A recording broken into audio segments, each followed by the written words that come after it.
She had been cleaning houses for 6 years. 6 long years of scrubbing floors that cost more than her entire apartment. 6 years of folding clothes she could never afford to wear. 6 years of being invisible in rooms filled with people who had everything but never seemed to notice the hands that kept their world sparkling clean. Her name was Lucia, and she worked in the wealthiest neighborhood in the city. Every morning, she took 2 buses and 1 train to reach the big houses with their tall gates and perfect lawns. She knew the insides of these homes better than the people who lived in them. She knew which drawer held the emergency cash. She knew which closet hid the expensive wine. She knew which bedroom had the creaky floorboard that everyone else had forgotten about. But nobody knew anything about her. To them, she was just the cleaning lady, the woman who came on Tuesdays and Fridays, the one who always wore the same faded blue shirt and kept her hair tied back in a simple ponytail.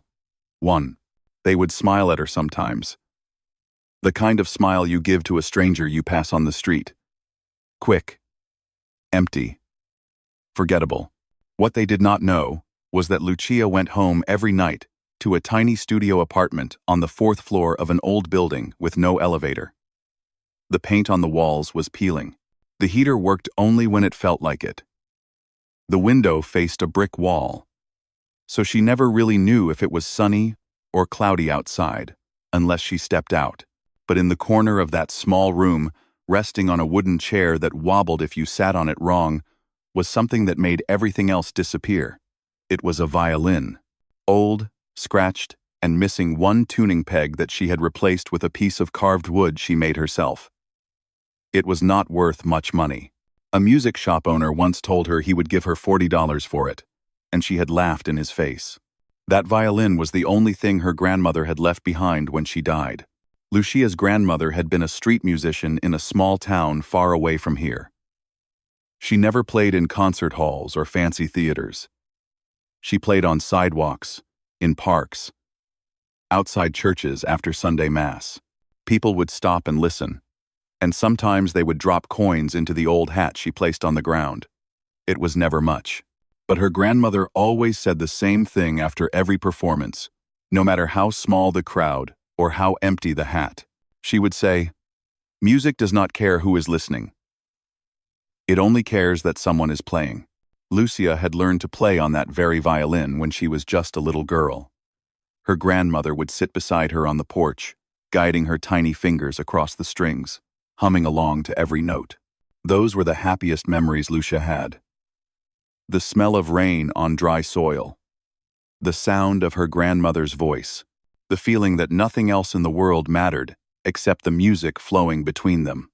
When her grandmother passed away, Lucia was 19. She had no money, no family left, and no idea what to do next. She moved to the city, found work as a cleaner, and told herself she would survive. And she did. But surviving and living are 2 very different things.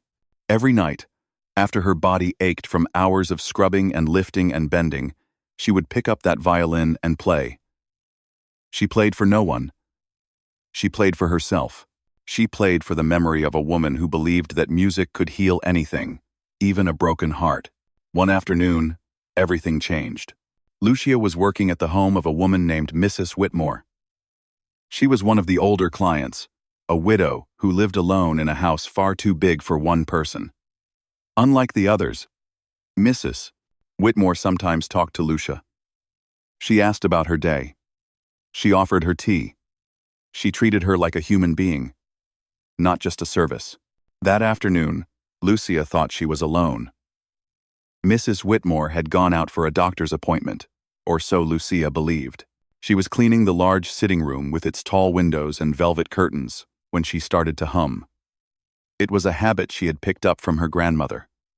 Humming while working made the hours pass faster. Without thinking, she began to hum louder. Then she started to sing, softly. Then, almost like a dream, she imagined her grandmother's violin in her hands and began to move her arms as if she were playing. The music filled her mind so completely that she forgot where she was. She did not hear the footsteps behind her. When she turned around, Mrs. Whitmore was standing in the doorway, watching her with an expression Lucia could not read.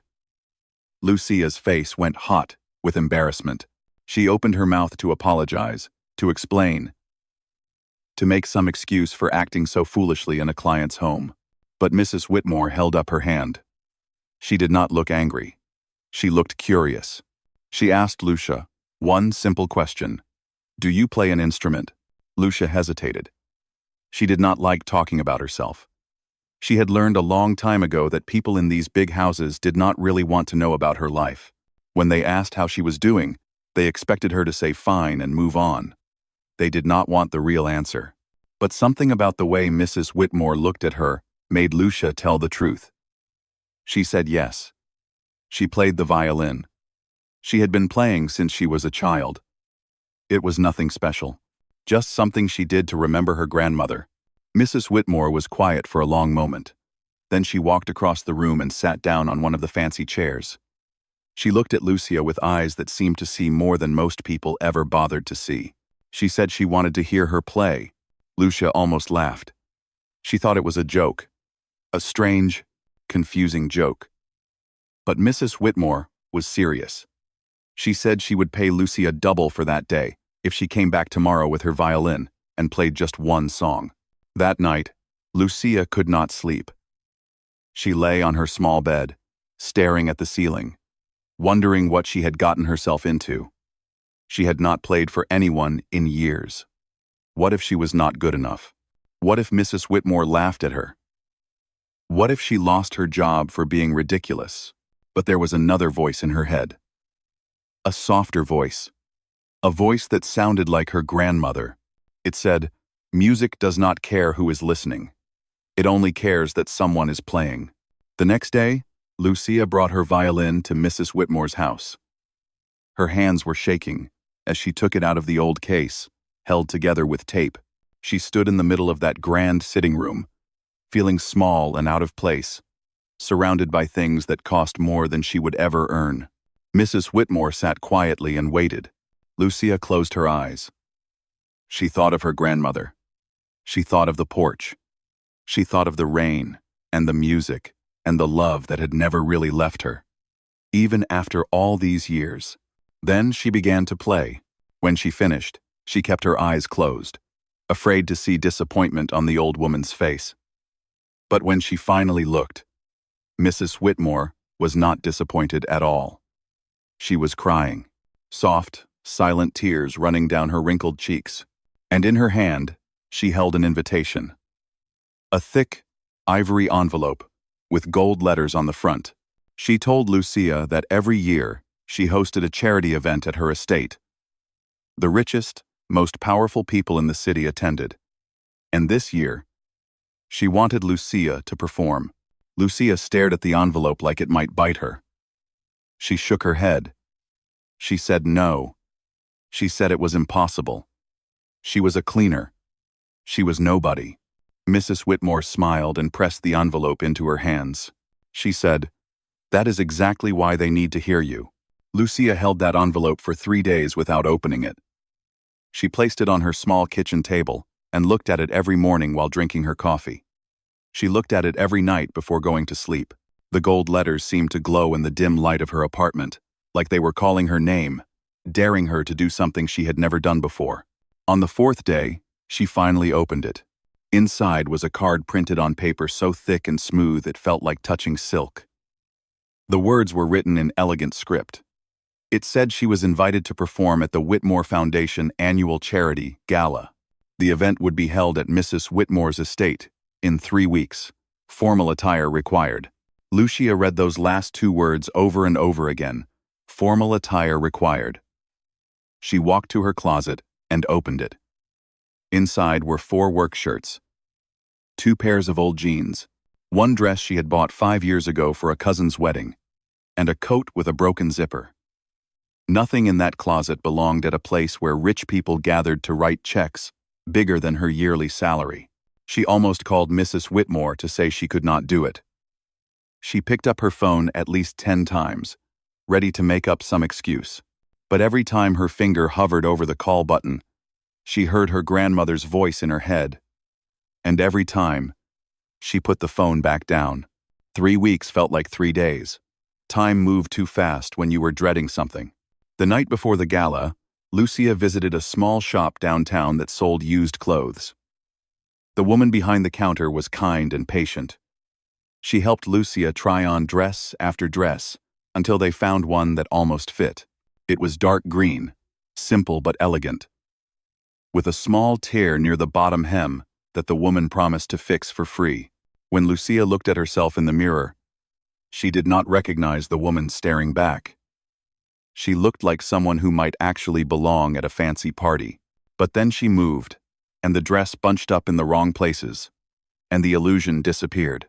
The woman noticed. She took out a box of safety pins and spent the next hour adjusting the dress from the inside, pinning it in places no one would ever see. When she was done, she stepped back and smiled. She said, "Now you look like you own the room." Lucia thanked her and paid with money she had been saving for months. She walked home carrying the dress in a plastic bag, feeling like she was carrying a costume for a play she had never rehearsed. The night of the gala arrived faster than Lucia was ready for. She spent 2 hours getting dressed in her tiny apartment. She pinned her hair up the way she had seen women do in magazines. She put on the only makeup she owned, a little lipstick, and some powder to hide the tired circles under her eyes. She looked at herself in the cracked mirror on her bathroom door and tried to stand up straight. Her grandmother's violin sat on the bed behind her, still in its old case wrapped with tape. She picked it up and held it close to her chest. It smelled like wood and dust and memory. She whispered a small prayer to no one in particular, asking for strength, asking for courage, asking for her grandmother to be with her tonight. Then she walked out the door.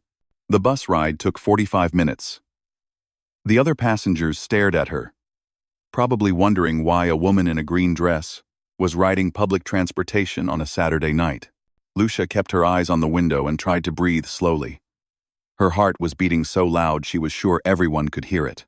When she finally arrived at the estate, she stood outside the tall iron gates for a long time.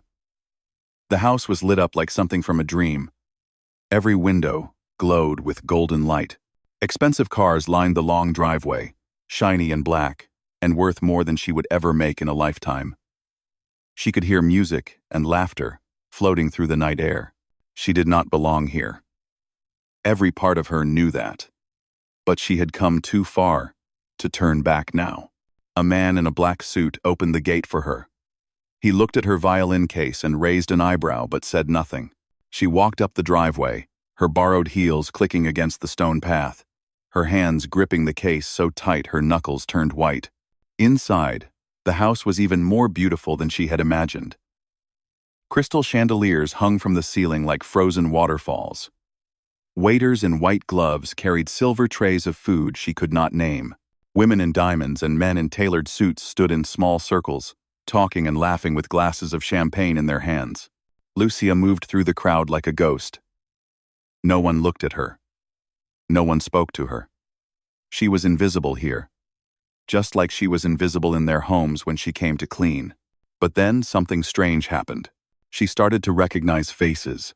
That woman by the window with the pearl necklace, Lucia had cleaned her bathroom last month. That man near the fireplace with the loud laugh, she had organized his closet 2 weeks ago. That couple standing by the grand piano, she had washed their sheets and folded their towels more times than she could count. They did not recognize her at all. To them, she was just another face in the crowd.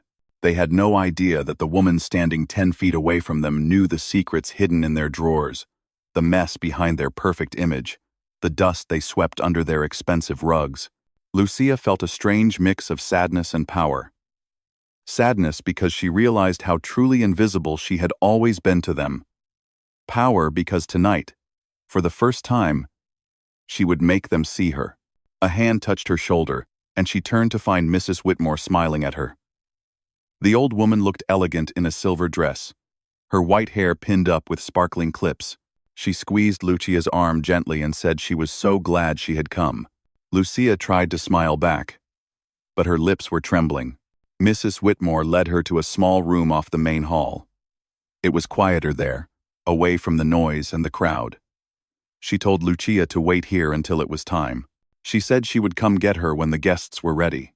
Alone in that room, Lucia sat down on a velvet chair and placed her violin case on her lap. She could hear the muffled sounds of the party through the walls. Laughter, clinking glasses, the low hum of conversations about money and business and things she did not understand. She thought about running. She thought about slipping out the back door and taking the bus home and pretending this night had never happened. No one would notice. No one would care. But then she opened the case and looked at her grandmother's violin. The wood was worn smooth from years of playing. The strings were old, but still held their tune. It was not a fancy instrument. It was not worth anything to anyone except her. She picked it up and held it under her chin. She did not play yet.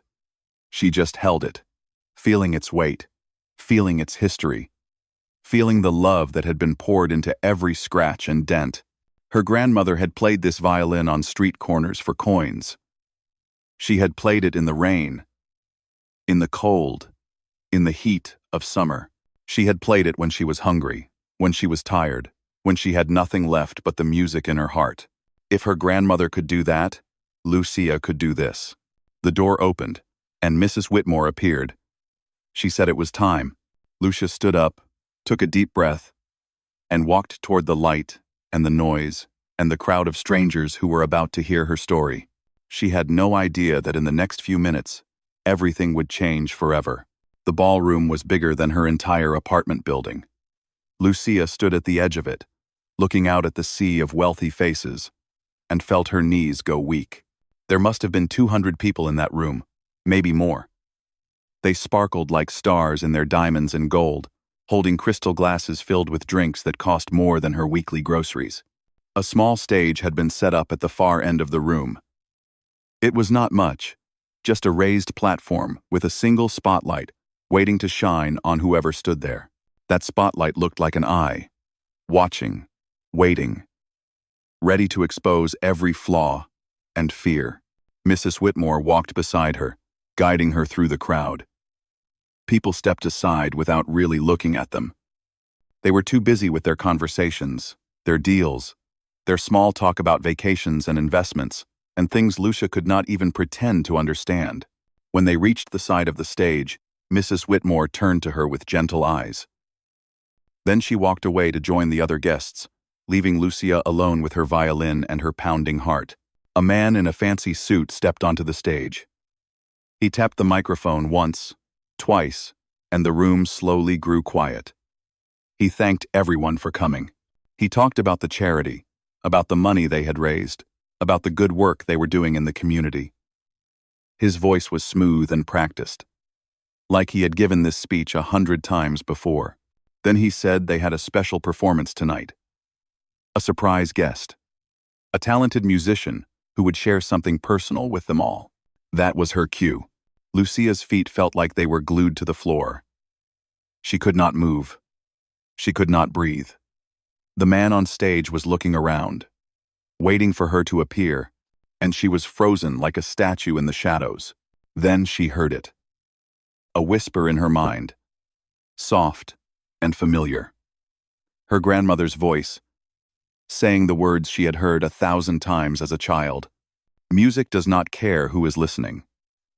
It only cares that someone is playing. Lucia took one step, then another, then another. Before she knew it, she was climbing the small stairs to the stage, her violin case clutched against her chest like a shield. The spotlight hit her face, and for a moment, she could not see anything.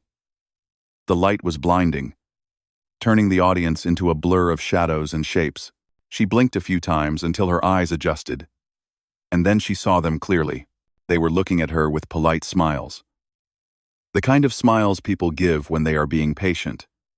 The kind of smiles that say, "Let us see what this is about," but we are not expecting much. Some of them were still whispering to each other. A few checked their phones. One woman near the front yawned behind her hand. Lucia recognized that look. She had seen it her whole life. It was the look people gave her when she walked into their homes to clean.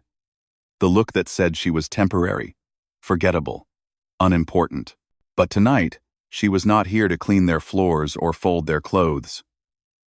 Tonight, she was here to make them listen. She opened her violin case slowly. The tape holding it together made a small ripping sound that echoed in the quiet room. A few people raised their eyebrows. She could imagine what they were thinking. Where did this woman come from? Why is her case falling apart? Is this some kind of joke? Lucia lifted her grandmother's violin out of the case and held it up to the light. The wood was scratched and worn. The replaced tuning peg stuck out like a sore thumb. It was not beautiful by any standard these people would understand. But to Lucia, it was the most precious thing in the world. She tucked it under her chin and raised the bow. Her hands were shaking so badly she was afraid she might drop it. She closed her eyes and took a deep breath, trying to find the calm place inside her where the music lived. She thought about her grandmother. She thought about sitting on that old porch as a little girl, the smell of rain in the air, the sound of birds singing in the trees. She thought about the way her grandmother's fingers moved across the strings, like they were dancing. She thought about the love that had been passed down through generations, carried in this simple wooden instrument. Then she began to play. The first note came out shaky and uncertain. It hung in the air for just a second, trembling like a leaf in the wind. But then something happened. The second note was stronger. The third was even stronger. And by the fourth note, Lucia was no longer standing on a stage in front of strangers. She was back home, back on that porch, back with her grandmother. The music poured out of her like water from a broken dam. It was not a song anyone in that room had ever heard before. It was something her grandmother had composed, a melody born from struggle and hope and the kind of love that does not need words to be understood. The violin sang. It cried. It laughed. It told the story of a woman who had nothing but gave everything. It told the story of street corners and empty hats, and playing through the rain because the music refused to stop. It told the story of a little girl learning to hold a bow for the first time, making ugly sounds that her grandmother called beautiful because they came from the heart. Lucia played with her whole body. She swayed and bent and moved like the music was moving through her, not just from her. Her face twisted with emotion, showing every feeling the notes carried. Pain, joy, loss, hope. All of it poured out without filter or pretense. In the audience, something was changing. The polite smiles were gone. The whispered conversations had stopped. The phones had been put away. Every single person in that room was staring at the stage with wide eyes and open mouths, like they were seeing something they could not explain. A woman in the front row, the one who had yawned earlier, now had tears streaming down her face. She did not wipe them away. She did not even seem to notice them. She just sat there, frozen, caught in the spell of the music. A man near the back, someone Lucia had never seen before, had his hand pressed over his heart. His eyes were red and wet. He looked like a man remembering something he had tried very hard to forget. Even the waiters had stopped moving. They stood in the aisles with their silver trays, motionless, listening like their lives depended on it. Lucia did not see any of this. Her eyes were still closed. She was lost in the music, lost in the memory, lost in a world where nothing existed except the vibration of strings and the voice of her grandmother whispering encouragement in her ear. The song built and built, climbing higher and higher like a bird rising toward the sun. Then it began to fall, slowly, gently, like a feather drifting down from the sky. The notes grew softer. The melody grew quieter. The music began to say goodbye. Lucia played the final note with everything she had left. It was a single, long, aching sound that seemed to hang in the air forever. It spoke of endings and beginnings. It spoke of love that never dies. It spoke of a grandmother who had given her granddaughter the only gift that truly mattered. Then silence. Complete and total silence. Lucia kept her eyes closed, afraid of what she might see when she opened them, afraid of the polite clapping, afraid of the fake smiles, afraid of realizing that she had poured her entire soul onto that stage, and it had not been enough. But the silence continued, and continued, and continued. Finally, she could not wait any longer. She opened her eyes. What she saw took her breath away. The room was frozen. 200 people sat in complete stillness, like statues carved from stone. No one moved. No one whispered. No one even seemed to breathe. The silence was so thick and heavy that Lucia could hear her own heartbeat echoing in her ears. She stood on that small stage, her grandmother's violin still tucked under her chin, and looked out at the crowd with terrified eyes. She did not understand what was happening. Why was no one clapping? Why was no one making a sound? Had she done something wrong? Had her music been so bad that they did not even know how to respond? Her stomach dropped. Her face burned with shame. She lowered the violin slowly and took a small step backward, ready to run off the stage and disappear into the night. She had made a terrible mistake. She never should have come here. She never should have believed she belonged in a room like this. But then she looked closer at the faces staring back at her, and she realized they were not bored. They were not confused. They were not judging her. They were undone. The woman in the front row, the one with the pearl necklace who had yawned before the performance, was sobbing quietly into her hands. Her shoulders shook with each breath. Tears dripped through her fingers and fell onto her expensive dress, leaving dark spots on the silk. The man near the fireplace, the one with the loud laugh whose closet Lucia had organized just 2 weeks ago, was staring at the floor with red-rimmed eyes. His jaw was tight, like he was trying very hard not to let his emotions show, but his hands were trembling at his sides. An older gentleman in the back row had removed his glasses and was wiping them with a handkerchief. Though Lucia could see, it was not the glasses that needed wiping. It was his eyes. He looked like a man who had just remembered something precious he thought he had lost forever. All around the room, she saw the same thing. Wet cheeks, shaking hands, lips pressed together to hold back sounds that wanted to escape. These people, these wealthy, powerful, untouchable people, had been cracked open by her music. The walls they had built around themselves, the masks they wore every day, had fallen away, and underneath, they were just human beings carrying their own pain, their own loss, their own memories of love and grief. Then someone stood up. It was an older woman near the middle of the room. Lucia did not recognize her. She rose slowly from her chair, her eyes still wet, and brought her hands together in a single, loud clap. The sound broke the spell. Suddenly, everyone was standing. Chairs scraped against the floor as people rose to their feet, one after another, like a wave rolling through the room. The applause started soft, scattered, uncertain. But within seconds, it grew into something enormous. It crashed through the ballroom like thunder, bouncing off the walls and the chandeliers and the tall windows. They were not clapping politely. They were not clapping out of obligation. They were clapping like they meant it, like they needed to, like the applause was the only way they could release the emotions trapped inside them. Lucia stood on the stage, frozen in shock, unable to process what was happening. Her hands were shaking so badly, she nearly dropped her violin. Her eyes filled with tears that blurred the standing crowd into a sea of shapes and colors.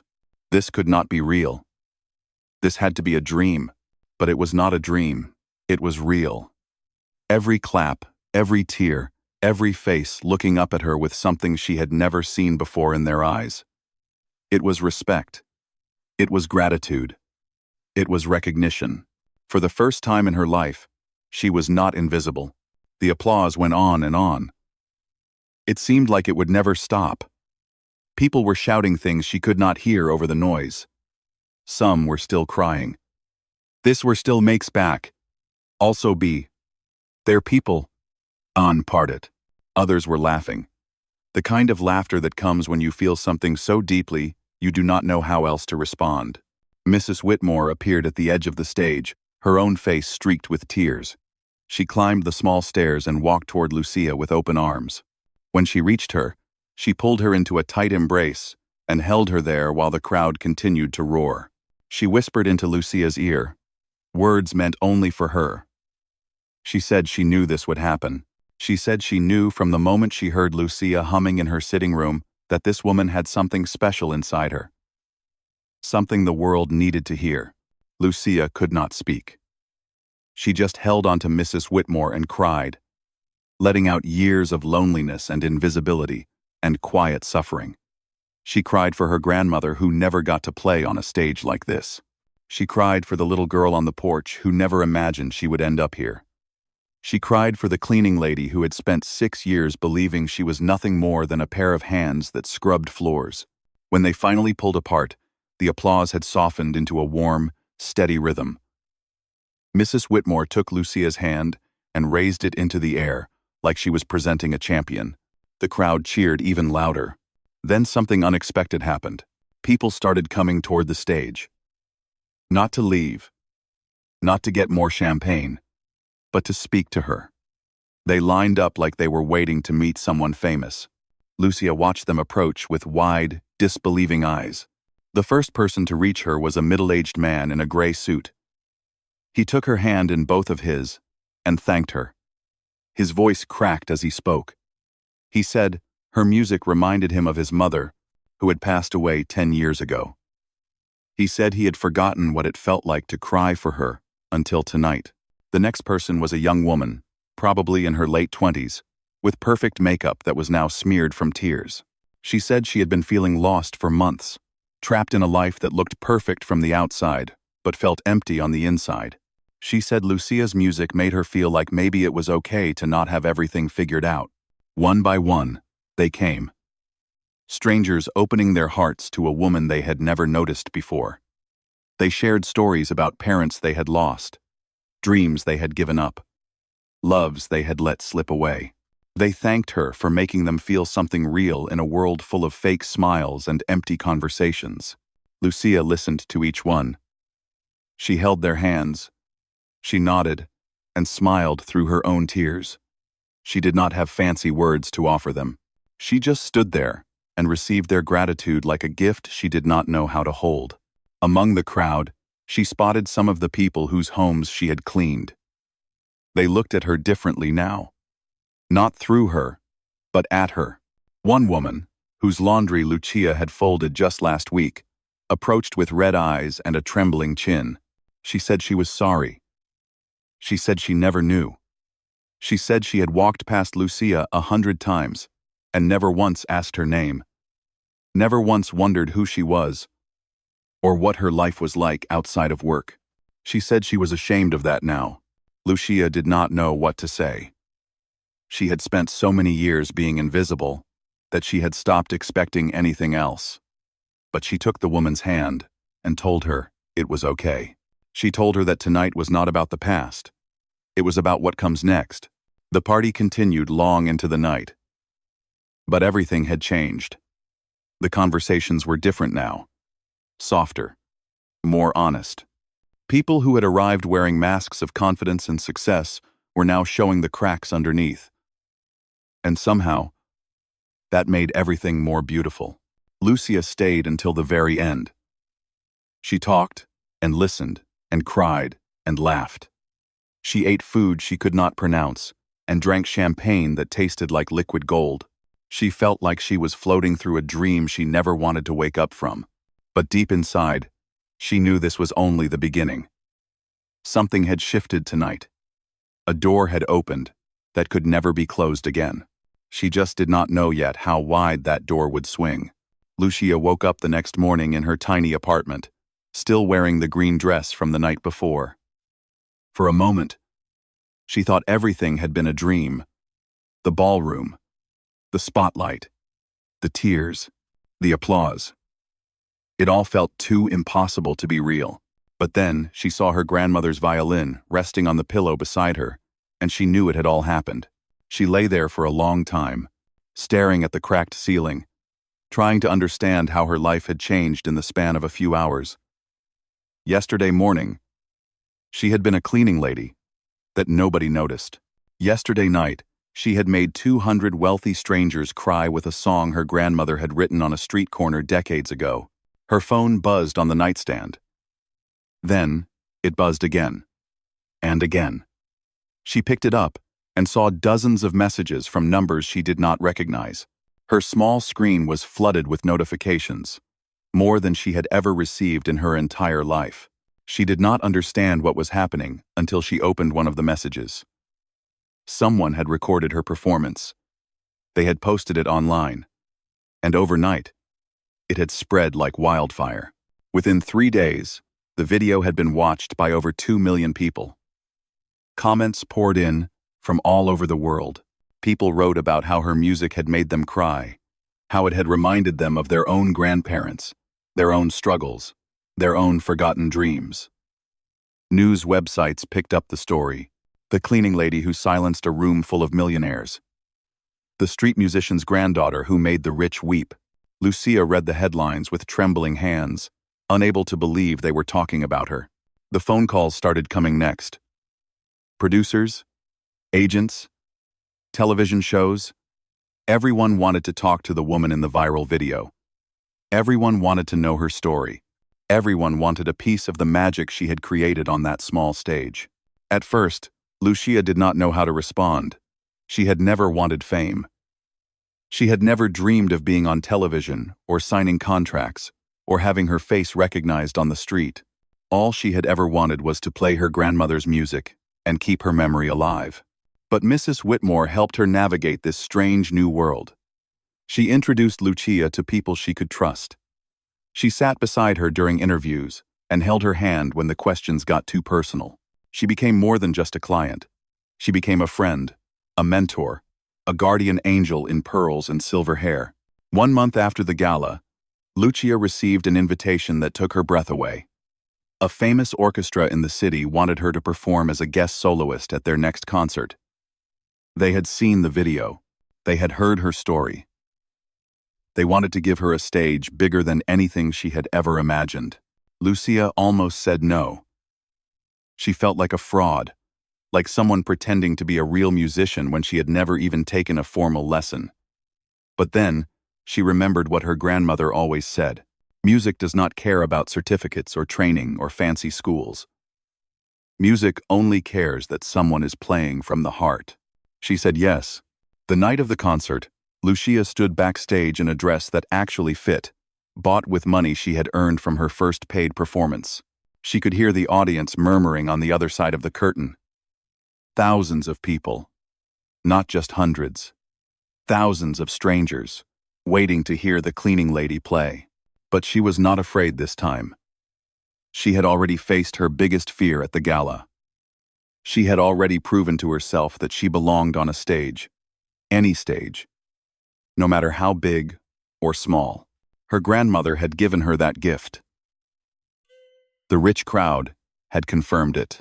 She walked out into the spotlight and played like her life depended on it. The applause that followed shook the walls of the concert hall.